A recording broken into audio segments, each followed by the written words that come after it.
Good morning, good afternoon, good evening. दोस्तों Kevin sir back from personal tutor.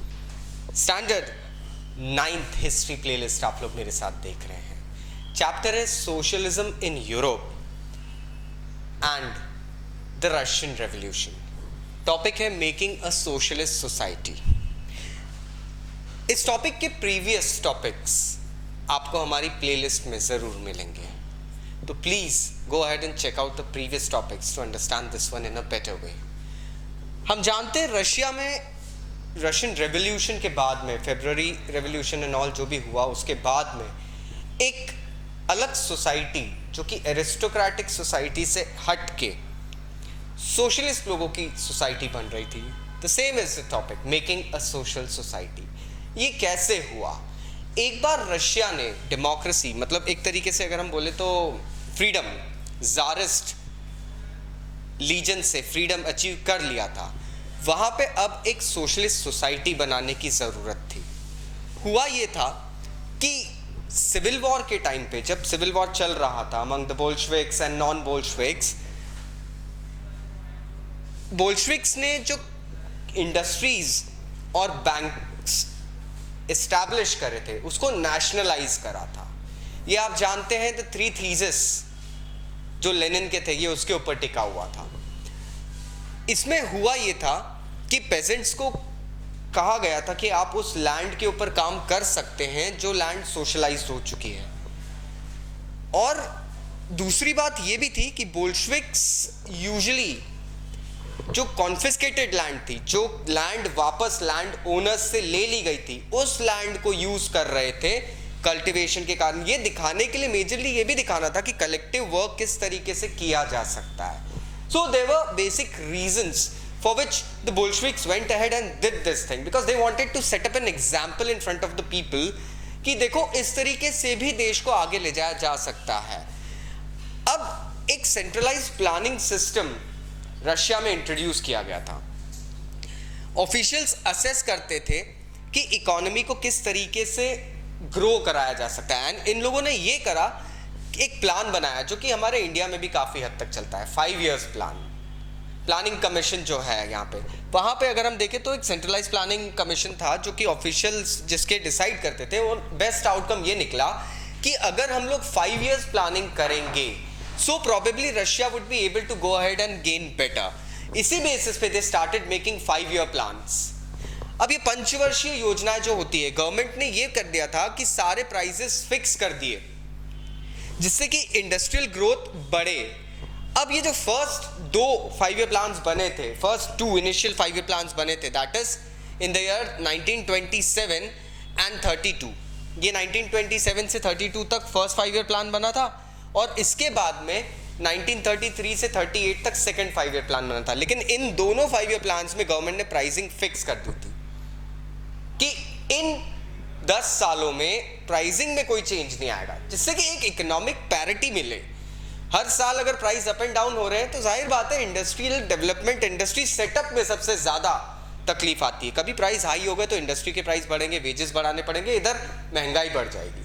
तो इन सब चीज़ों को कर्व करने के लिए गवर्नमेंट ने बहुत अच्छी पॉलिसी अप्लाई करी थी. अब इस सेंट्रलाइज प्लानिंग के कारण, मतलब सारी चीज़ें एक ही जगह से कंट्रोल रही थी, सडनली द ग्रोथ स्टार्टेड.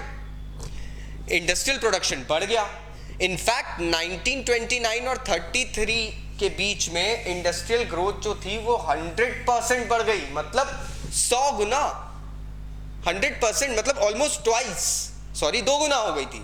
अब होता ये है कि ऑयल, कोल, स्टील, ये सब चीज़ें जो होती है ना, ये बेसिक इंडस्ट्री होती है. ये बेस इंडस्ट्री, प्राइमरी इंडस्ट्री कहलाती है, क्योंकि ये इंडस्ट्रीज कहीं ना कहीं बड़ी इंडस्ट्रीज को बर्थ देती है.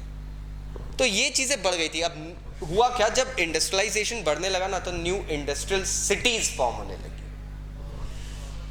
अब एक प्रॉब्लम और देखिए दोस्तों, ठीक है ये तो हो गया, इंडस्ट्रियल सिटीज बढ़ने लग गई, लेकिन इंडस्ट्रियल सिटीज जब बढ़ती है तो वहां पे काम करने वाले लोग भी आते हैं, अर्बनाइजेशन बढ़ता है, तो थोड़ी सी प्रॉब्लम बढ़ती है. सिटी में अगर लिमिटेड रिसोर्सेज हैं, कम टाइम में एक शहर में ज़्यादा लोग आके रहने लग जाएं, तो सडनली होता ये है कि उस शहर की पूरी इकोनॉमी गड़बड़ा सी जाती है. और वही चीज़ यहाँ होने लगी थी. हुआ ये था कि ये जो रैपिड कंस्ट्रक्शन हो रहा था ना, इससे वर्किंग कंडीशंस और पुअर होने लगी. एक सिटी थी मैग्निटोगोर्स्क। मैग्निटोगोर्स्क एक सिटी थी। इस सिटी में स्टील प्लांट 3 साल में बन के तैयार हो गया। Can you believe it?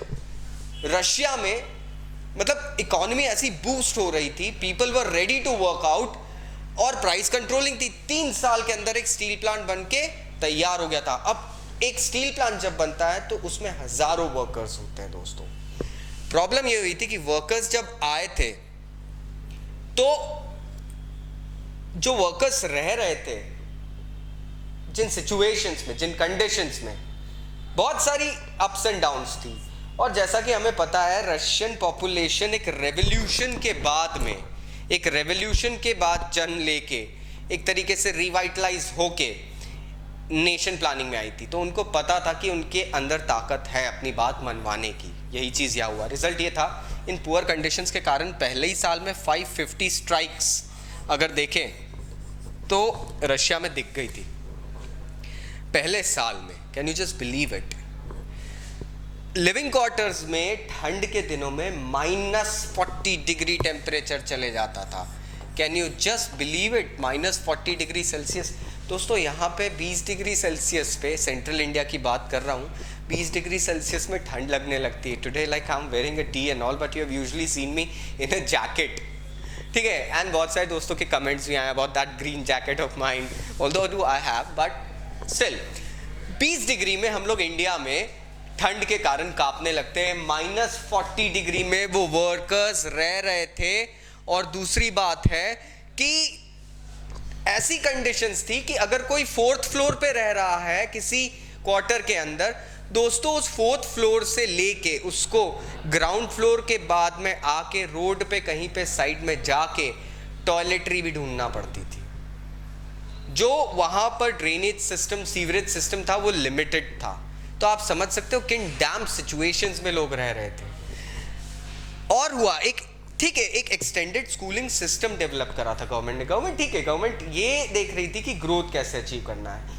ये सेकेंडरी बात थी, उसके साथ जुड़ी हुई प्रॉब्लम आ रही थी। स्कूलिंग सिस्टम की बात करें तो हम ये देखते हैं कि एक एक्सटेंडेड स्कूलिंग सिस्टम बनाया गया था। मतलब एक स्कूलिंग सिस्टम जो हमारे यहाँ पे यूजुअली सेंट्रल स्कूल का सिस्टम होता है, एक सिलेबस सारे जगहों पे कंप्लीट होने लगता है, एक साथ यूनानिमस कलेक्टिव ग्रोथ होती है।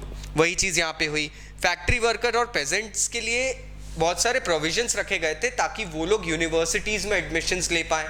बिकॉज बच्चे तो ठीक है एडुकेट हो रहे हैं, एजुकेशन उनको मिल रहा है, बट साथ में बड़े जो कि अनपढ़ हैं, जो कि इलिटरेट सिटीजन्स हैं, उनको भी तो ग्रोथ दिलानी है। So that was happening now. Creche establish किए गए थे फैक्ट्रीज में। क्यों? क्योंकि विमेन वर्कर्स बहुत थी। अब विमेन वर्कर्स के साथ में एक प्रॉब्लम होता है दोस्तों, मतलब डोंट टेक मी रॉन्ग, लेकिन होता ये है कि they have to take care of their families also. और अगर किसी विमेन के घर में एक बेबी अगर रहा तो बेबी काफ़ी टाइम मांगता है। तो उनके लिए झूला घर वगैरह, क्रैश वगैरह जो होते हैं, ये झूला घर होते हैं, किंडरगार्टन होते हैं, जहाँ पे एक मदर अपने बच्चे को कुछ टाइम के लिए छोड़ के जा सकती है एंड टाइमली 3-4 घंटे के बीच में आके, 2-3 घंटे के बीच में आके देख के जा सकती है। सो ऐसे क्रैशेस इस्टेब्लिश किए गए थे। Now this is becoming innovative. Okay, धीरे धीरे ये क्रैश वगैरह इस्टेब्लिश हुए थे। पब्लिक हेल्थ केयर यूनिट्स बनाए गए थे गवर्नमेंट के, जो कि चीप मेडिकल फैसिलिटीज देते थे। मतलब बहुत कम रेट में मेडिकल असिस्टेंस मिलने लगते थे, जिसको हम लोग कहते हैं मोहल्ला क्लिनिक। जो इंडिया में शुरू हुआ है वो सेम चीज़ें यहाँ पर शुरू हो चुकी थी 1927 में।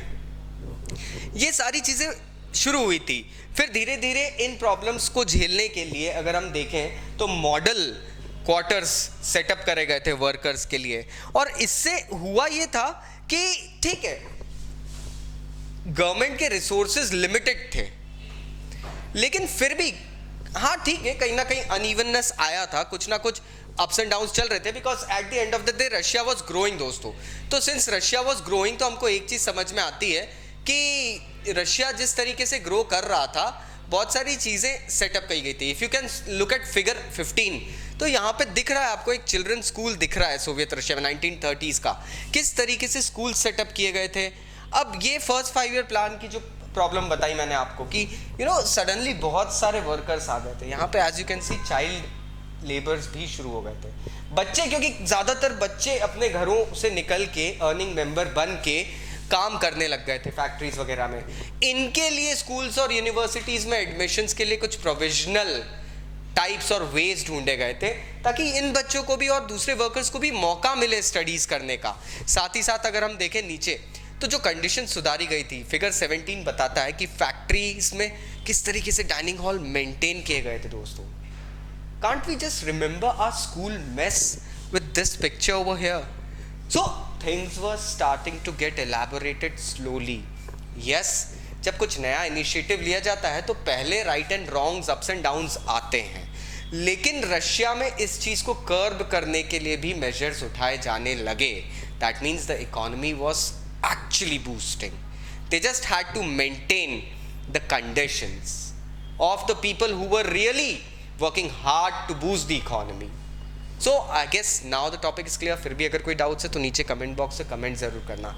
I'll be going ahead and replying back. So this is Kevin sir signing off. Thank you very much. Take care. Bye bye.